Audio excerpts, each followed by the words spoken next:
guys, welcome back to Noob Nerd. It has been a while. It's been too long since I've done the last upload. I actually forgot what it was all about. It was on the Sims 4 gaming videos. If you want more gaming videos, comment down below. But obviously this channel is mainly about comic book content and reviews and reactions and all that good jazz. And yeah, sorry guys, I can only apologise for not uploading.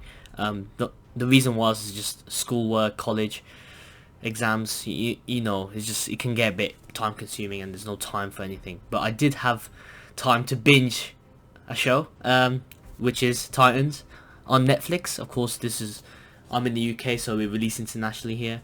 I wanted to watch it for a long time. Of course, if you've been here since the very beginning, but if you're new here, I'd really appreciate if you liked, subscribed, commented down below.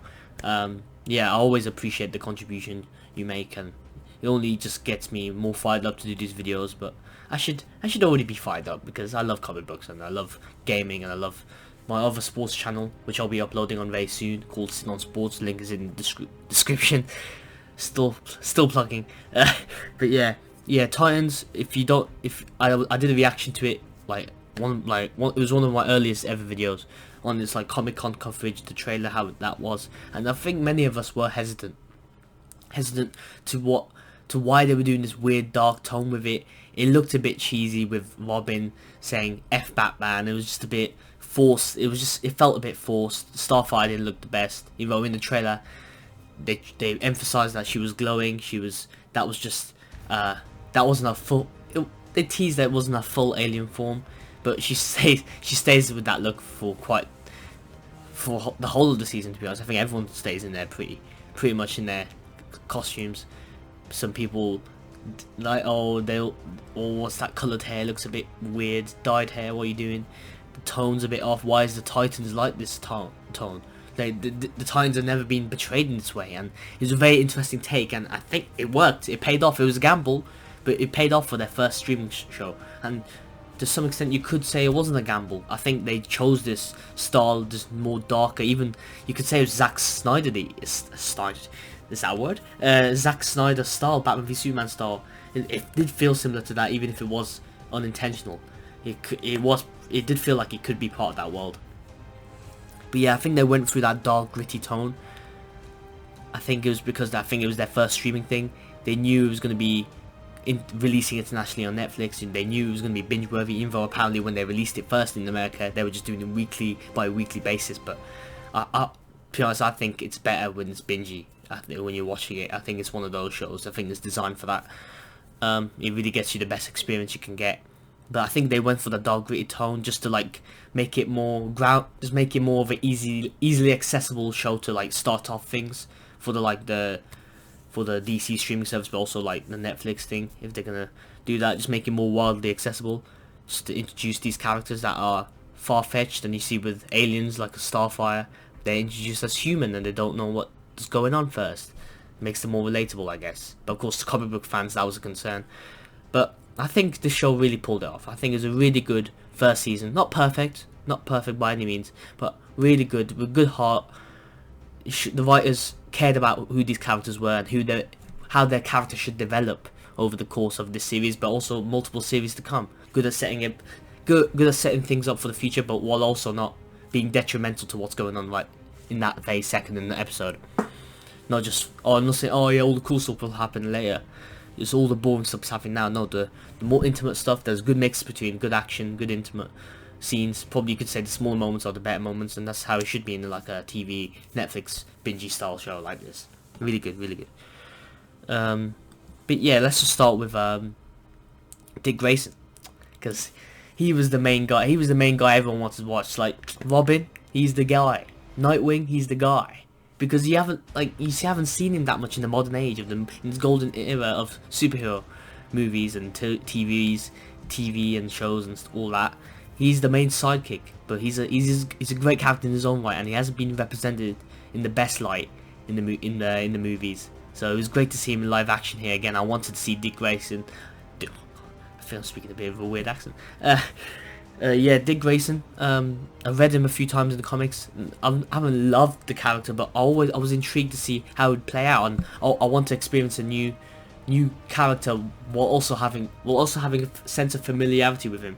But it's like watching X-Men for the first time, watching Spider-Man for the first time. You're seeing these characters that you've wanted to see, and there've been a lot of Robin fans out there, and hopefully they are pleased with how they portrayed this character.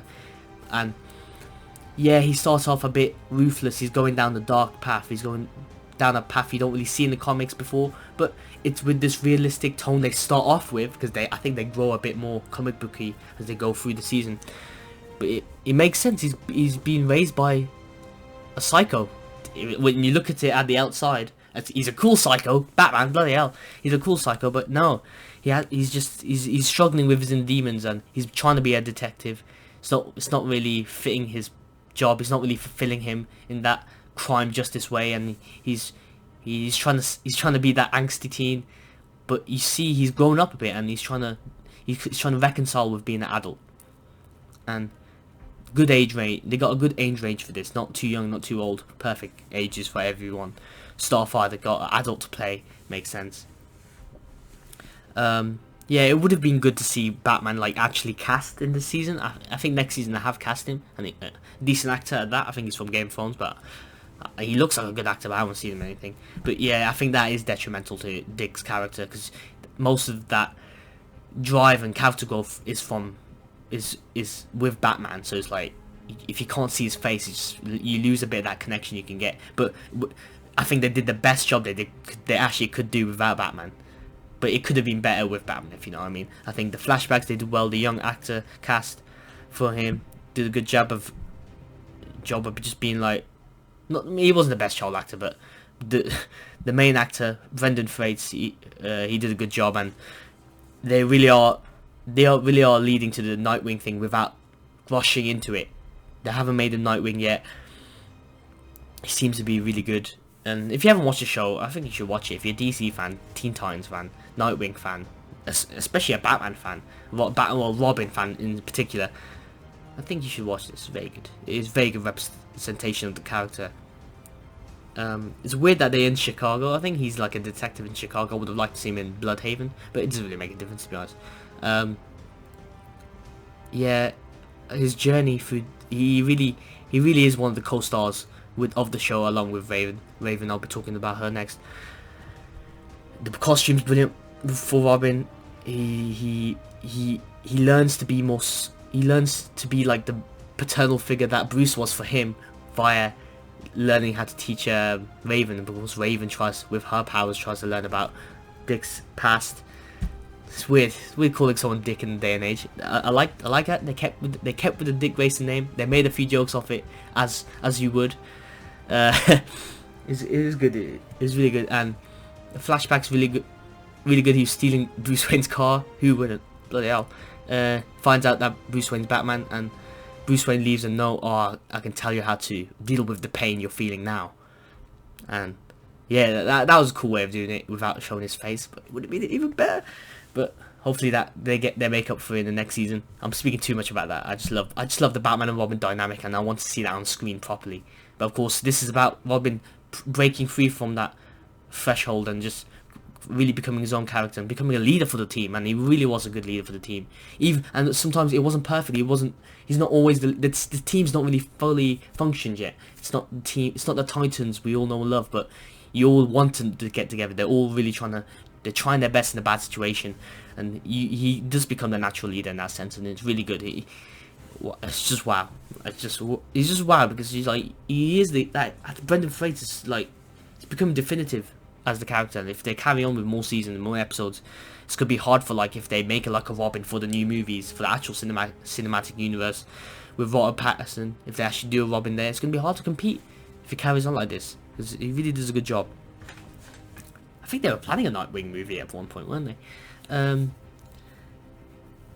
Yeah, you see, with Dick, he's kind of like the focal point for the rest of the DC universe, maybe except for Beast Boy. Beast Boy's like he's that conduit for the Doom Patrol side of things, but for like the main stuff like Wonder Girl, Hank and Dawn, Hawk and Dove, them lot. He really is. He it's I really like the cool thing is like, oh wait, Bruce was part of the Bruce knew some people, then Robin would know some people also. He knew Wonder Girl, he knew Hank and Dawn. Sometimes good relationships, sometimes relationships that ended badly, and I really you felt genuine. You didn't feel like, oh yeah, I knew you before, wink wink. No, you could tell he felt you really felt his burden throughout this whole thing, and as he's teaching Raven, trying to understand what's going on. He's a good mix between confused but also willing to help. But Raven's power is unlimited, and let's talk about Raven. Yeah, another good casting choice. Maybe not the best hair, could have been a bit better with that, but she is Raven. I think she does a good job. At the start, the show is all a bit too cliche. It's more it feels disjointed because all the characters are different places and they don't know each other yet, so they just feel like, okay, we've gone from this to here, Chicago, to this girl who has a mother but she's a demon, and it's a generic demon design with just black eyes, and they could have done a better job with that. I really could, but maybe they step up a notch in the next seasons. She gets the proper cloak and stuff like that, but she plays the typical lost kid, confused kid, and it is a bit cliche, it's a bit grandiose, but you could sense that you can get more out of her, and by the end you do get more out of her, I think. But there is still more to come from her, and she isn't the best character looking back. But everyone's well cast here. Everyone's well cast. They've got potential. I think Raven, she is the focal point of the show. She is probably even the main character that brings everyone together, or gives an excuse for everyone to get together. And I'm trying to think of, it's just she does fit in the world, but she fits in the world too much. She's a bit. I'm not talking about the actress. I'm talking about like the character, how she's portrayed in the show. It does feel a bit like. It's only when she like discovers who she is, who does she like Trigon, who is this person, discovering her mom for the first time. I think that's when she's at her best. When she's like just at the start, when she's moping, she's like darkness. No, it's a bit one note. It's a bit one note. It was sort of stuff in the trailer that concerned people, and it was concerning at the start. But by the end, I think as the Trigon storyline developed, bloody hell, yeah, as it developed. The Trigon story, as she learned more about her past, she was visiting the church. Turns out her connection to Starfire. Starfire is hunting her down. She's learning about healing powers. She's getting tricked by both sides. Who should she trust? The Titans? Doom Patrol? No. Doom Patrol, no. Who's doing her good and who's not doing her good? Oh, bloody hell, focus. Sorry guys, my apologies for this. Bloody hell, even my camera's rusty. It hasn't been used in a while. So apologies if I'm rusty while I'm discussing stuff. I just blurt it out. Need to be more planning with these discussions. But yeah, she gets better and better, and she meets her mom. It's like the Luke Skywalker situation. Like the aunt and uncle are dead by like the first half of the first bit of the journey of her journey becoming more of a superhero. Luke Skywalker loses his aunt and uncle. They seem sad at the start, obviously, but then at the end, they kind of forget about them. It's that effect, isn't it? But of course, she wasn't her real mom.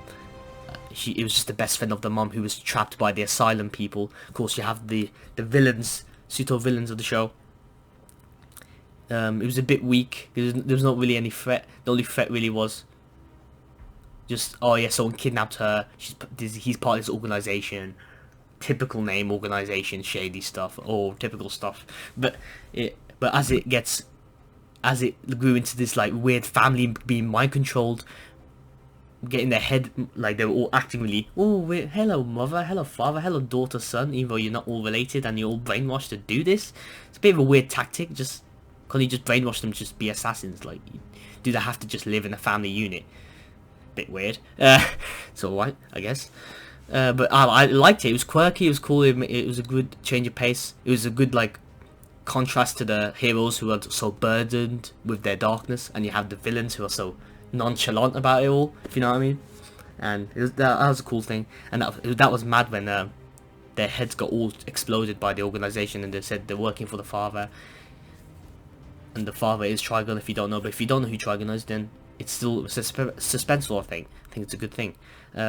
but by the end Raven sees Trigon, and Trigon's relationship with her mom, typical, again, not really anything, but it seemed a bit too good to be true, and you could sense that the mom's not really working with, not all, and it's not the mom, Raven's mom is not on her side, and it's going to be meant. To be fair, by the end it was pretty mad. It was like, Raven, I can see why you're believing in your father and your mother, because they're your father and mother. It's been taking you a while to see things through, even though you've heard that he might be a bit evil. There's a demon inside you. Doesn't know that Trigon is responsible for that.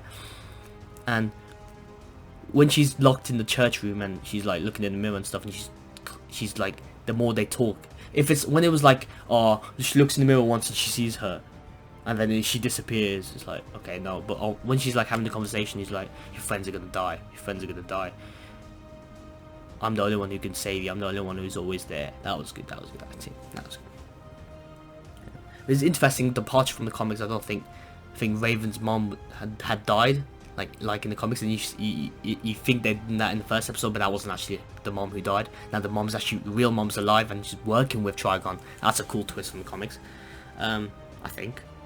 Maybe in some other versions she was, but it works well with the universe. She works well with the universe, but hopefully she can branch out and become even more mental.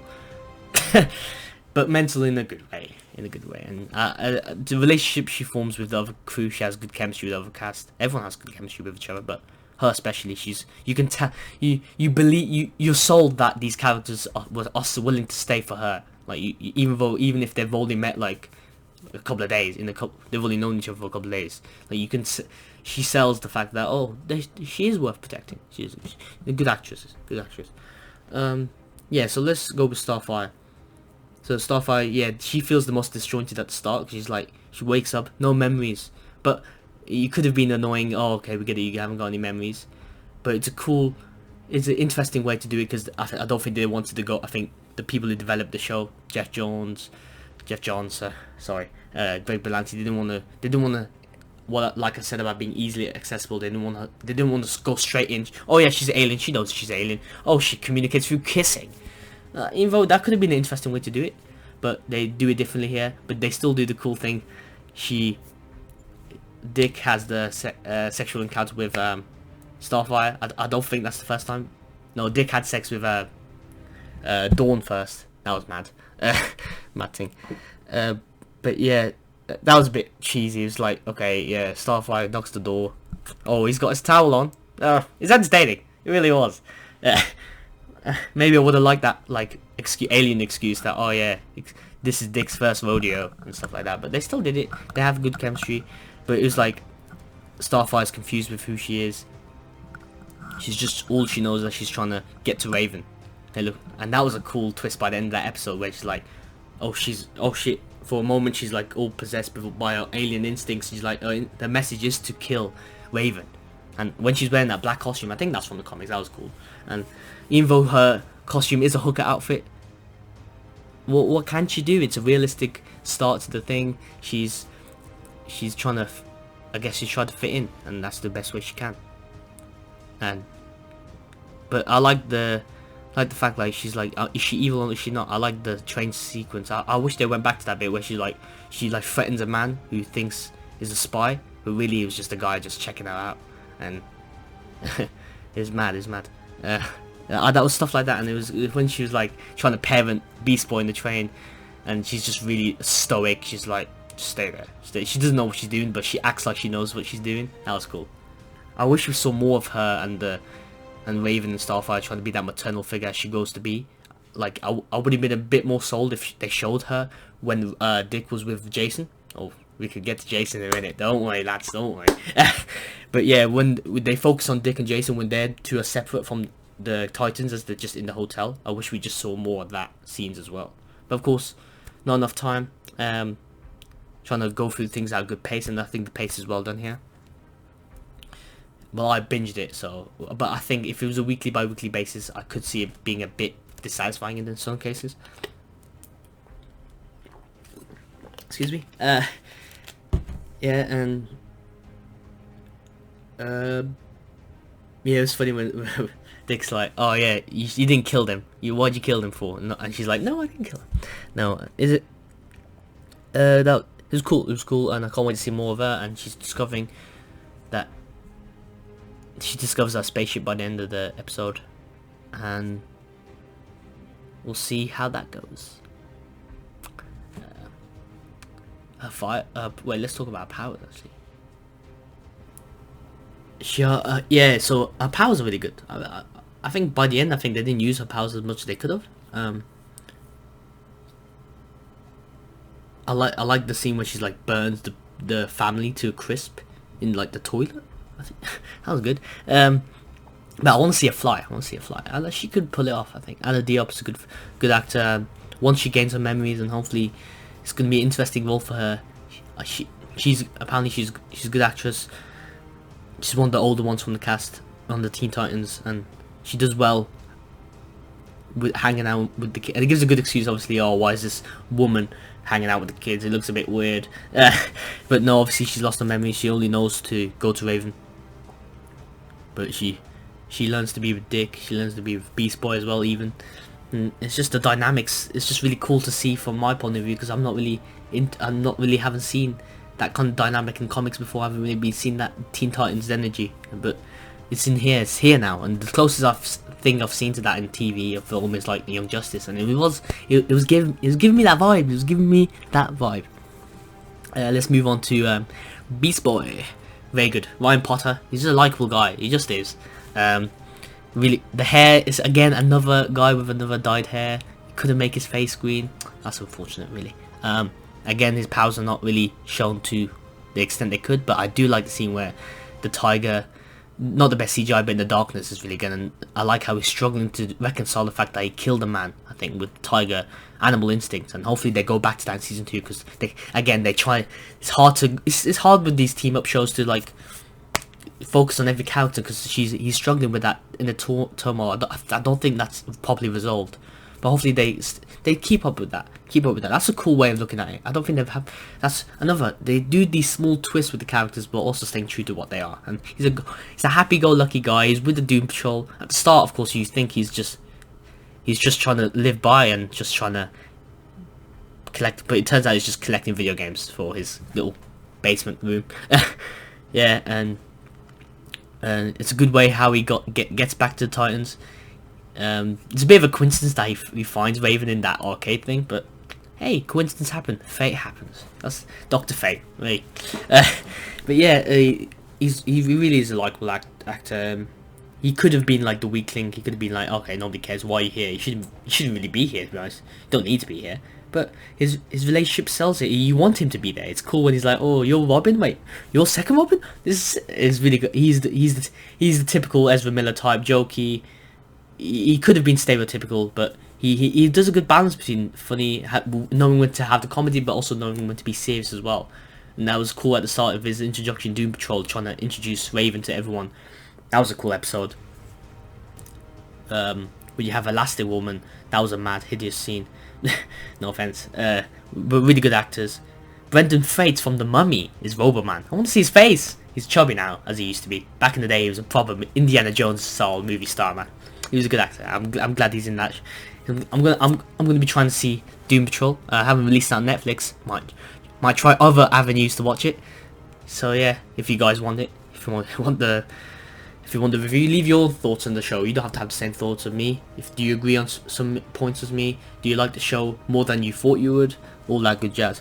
But yeah, he leaves the Beast Doom Patrol. He's scared of the chief, scared of the leader. He's a bit he's found a safe spot, but he's gotten too comfortable. He's trying to break out from the. It was cool when he was like trying to save Raven from the chief's experiments, and that was a cool scene. And it's a good excuse. He just wants to explore. He just wants to live his life. His family died. I want to see the impact that his family had more, I think, as well. But no, he's a welcome addition to the group. Sometimes he's a bit stupid as well. He tries to help go. I like their cute romance. It's not like a full-on romance thing, but it's just awkwardness and stuff like that. That was good. Them two together, I think they're mates in real life. Raven and Beast Boy, Ryan Potter, and I forgot the other one. Raven's real name. Sorry, but no, they come across really well. And yeah, again, so much chemistry. Hopefully we see him turn into more animals, not just a tiger. But of course, it's based on like his perception that like it's just based on his head. Like theoretically, he could turn into anyone, but he's restricted. Right now, he's just thinking about tigers as he was fans of them as a kid. But yeah, I want to see a flashback on him as well. Yeah, I think we've got Dick Grayson's past sort out. We've got Raven's sort out. It's just Starfire and Beast Boys, but we can save that for season 2. No reason.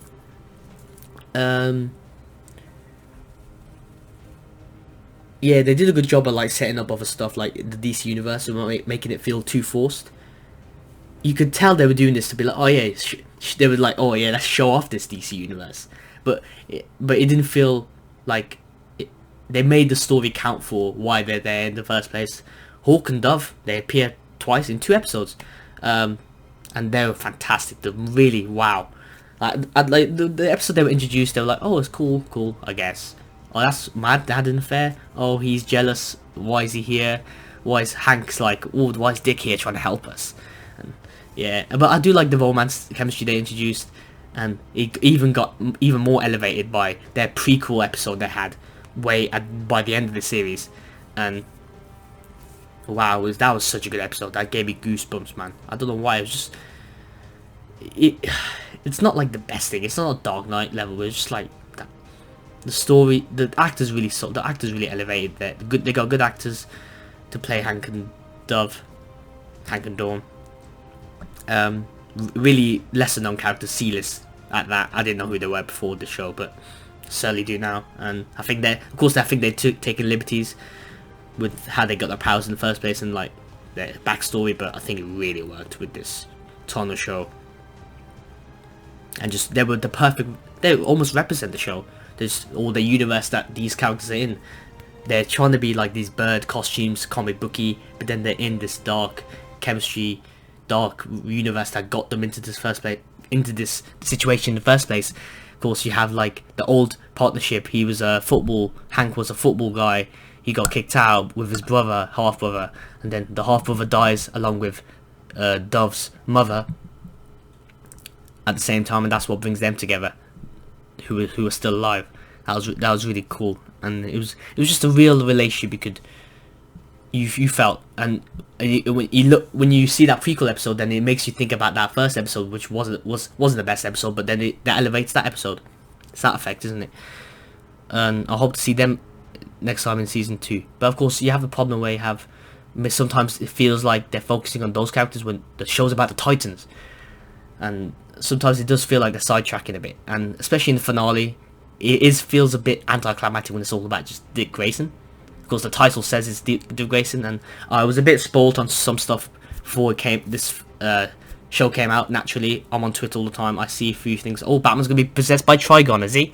Well, he isn't, but he technically is. He's in a dream created by Trigon, and wow. I could talk about anything for so long.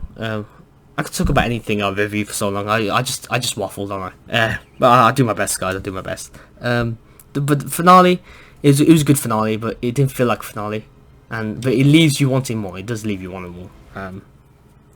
What happens when the Batman goes mental and kills the Joker, even though you can't see the face again? But it's kind of cool the way they just cover Joker's face. He's just lying down, face down. But then somehow he survives. But of course, it's all part of Trigon's trick when you look back on it. That's cool. That was cool. Like, you could tell it was a vision, but now looking back, you can see all the times Trigon just taking the pill. He's just trying to get Dick Grayson into a worse and worse situation and trying to get him into that darkness. Really good stuff. It's like the way they introduced Trigon and all the alien stuff subtly, and like just opening the door, like how the Flash season 1 opened the door to time travel, multiverse. Just when they get into comic book stuff, it's always the journey you feel with these TV shows when they try to get into like high concepts like this, like other dimensions, other demons, aliens. It's always I always appreciate the journey of like them slowly opening the door piece by piece, but also having this realistic character thing, if you know what I mean. Bridging, it's just brilliant. They really sold that well. It kept you. It was like a mystery that you wanted to get solved, and they had this Trigon demon hologram, and then he becomes a human. A bit weird. It's a bit that again was added to the anticlimactic ending of it all, but he seems like a really good actor, and he was really cool as he was in the Dick Grayson's vision. Dick Grayson, he's all rich. He's got his kid. He's got his kid. His wife is Dawn. Jason Todd's now become the Oracle character. He's the one who had his spine broken. Of course, that adds to the Batman story of him becoming crazy and crazier. You can't let the Joker carry on like this. But yeah, Trigon pretends to be a police officer in that was good. He seems to be a good actor, and hopefully we find out that he's actually just hiding his form. He's not always going to look like this. I want to see the demon actually strike out, but I can't wait to see more of that actor for Trigon later on in the next season. But let's talk about Jason Todd, because I said I was going to come back to him, and I need to just talk about him before I forget. Yeah, great. Wow. Great casting for this guy. They could have made it a bit, just, okay, you're going a bit too far with the edgy shit. Okay, just always by himself. Batman let him off the leash, always hanging out with these guys. Even though it doesn't make any sense. No, they did a good job. He was the perfect balance of like understanding, but also naivety, as Jason Todd would do before becoming Red Hood, when he just fully goes mental. But yeah, you see, I was loving the character. But I completely by that time I was forgetting like all about the Red Hood stuff. I wasn't thinking about the future. I was just thinking about Jason Todd now, and him working with Dick Grayson, trying to hide this body, trying to lock him up, inviting the other Titans over to the safe house. It was really good stuff. It was really, and they were both, him and Brendan Fraser were similar together but different. It was a very good dynamic. Wow. That family, give me hits. Wow. I'm saying wow a lot, but Jason Todd, man, he loves the cinematography in some instances in the show is great. I like the bit when you literally just following Jason Todd, and he's just like walking to a club and he's just looking at people, and he's just like really it's just like it's like the cinematography was like, yeah, he is charismatic, he's a cool guy. Let's just film him just not be saying anything but just looking cool as he walks into the club. Really good. This is really good. But you see by the end of that episode, Jason Todd's specific episode, and he's killing people, and he's just killing police officers because Batman's not there to see him do it, and it's really cool. And it's like you're rooting for him to like work with the Titans, but you know deep in your heart, if you know the comics, obviously you know what happens, but also if you don't know what's going on, you can see he's different. He's non-negotiable in his way of thinking. He does what he just likes going with the flow. Of it all. It could have been cheesy, be like, why did Batman choose you as a sidekick? But you could tell he sees fighting justice as a different way, if you know what I mean. And I can't wait to see how they do the Red Hood storyline. I don't know how much they'll focus on that, because of course the show's about Titans, but if they're focusing on Hank and Dawn and other stuff, who knows? A specific episode about how he becomes Red Hood, but they're taking the time. Hopefully they're taking the time with it, because I like this Red Hood. I like him before he becomes the killing machine we all know and love, but of course we see hints of him killing people. Not hints, but yeah, really good. And yeah, and with that said, yeah, that brings me to the last end credit scene. I think I've said what I've said about all the episodes. I think my favourite episode was that Hank and Dawn one. It's ironic because it's not barely about the Titans. And again, that was another sort of vision that Raven was trying to... So apparently, when she was in the coma, she was imagining all this flashback thing. Okay, I guess. Raven's powers are... Bloody hell, they are bloody big if they're making visions so many times. And Trigon, of course, you see his power with visions, and that's their link. Or the father, he makes the visions, the daughter makes the visions as well. But yeah, let's talk about the end credit scene.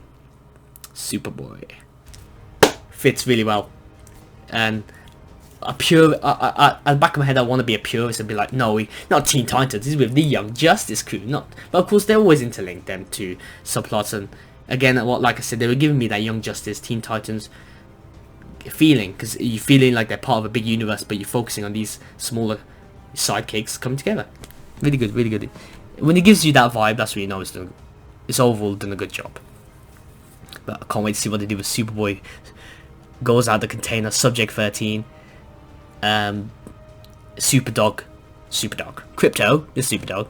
He's there. That's an interesting change from the comics. Maybe that's again trying to introduce a funnier comic, something different, something new, trying to branch out. Superdog's never been Kryptos hasn't been done before, so why not Superboy at the same time? Experimenting on dogs as well as clones for Superman with Lex Luthor's DNA. Who knows? Who knows? Well, yeah, that was cool. Fits in well with the universe because it's like him trying to raging monster, as we see if you've seen Young Justice, killing the people who made him. I don't think they did that in Young Justice. Obviously, that's cartoon, but you could definitely see that working in this universe. And you have a Superman representative of the Titans, I guess. Really good. I can't wait for that. And yeah, maybe we see a hint of Superman as well, but I think they'll just introduce Batman for this next season, like the one major character. Donna Troy, oh, I forgot to talk about her. She's really good. I like how the platonic relationship between her and Robin, they could have easily done, oh yeah, maybe they like each other as well. But calm down, you can't like everyone. No, that was a good relationship. You got sold with the moments you did get, that they have been working together for a long time, and they were just together when Batman and Wonder Woman were together, if you know what I mean. When they were together. Them two, of course, the adults at the front, adults upstairs, the children upstairs, the grown ups doing the dirty work, the Justice League work. Not any other dirty work. Get my mind out the gutter. I said, get my mind out the gutter. Yeah. But no, yeah, that was cool. And some of the pep talk she was giving with Dick, it was like, oh yeah, I'm always more beautiful, more smarter, more faster than you, Dick. That's always been the case. And I want to see him more with the lasso. She's trying to like branch out. She's branched out from superhero gig, just trying to be her own artistic job. Yeah, she has like the architect job, I think. Like she's an artist, but then you see she can't fully let that darkness, all that superhero justice. You can't just get rid of that, even if Dick wants to, and that's cool part of the journey that Dick goes to. That you see that Donna Troy, she's working with the criminals, not in the bad way, but like trying to sort the criminals out in her own way, and that was cool. And she's like, oh yeah, take a picture of me pretending to be dead. Mad thing. She seemed really sure of herself, and not in a like in your face kind of way. It was really cool. It was really cool. I want to see more of her. But there's so many good characters. Bloody hell, you could make so many spin-offs of this show. But yeah, I think overall, I'm really happy with how they did this. The finale was a bit anticlimactic, but even then, that episode was still cool to see. So yeah, you can't really have no complaint. You can't have any proper complaints with that. Maybe Raven can be a bit more complex in her storytelling, in her emotions, but in terms of comic book accuracy, they do a good job while also making you on your toes and be like, no, this is something different, but something cool at the same time, trying to sell you on that dark universe. But I want to see them it starts off dark, but then it progressively gets more lighter and lighter, and we become the Titans that we all know and love, the proper Teen Titans base. Who knows, eh? So yeah. Let me know what you guys thought. It's my first video in a while, so apologies for any inconvenience about how the video was made and my voice was made and me waffling on.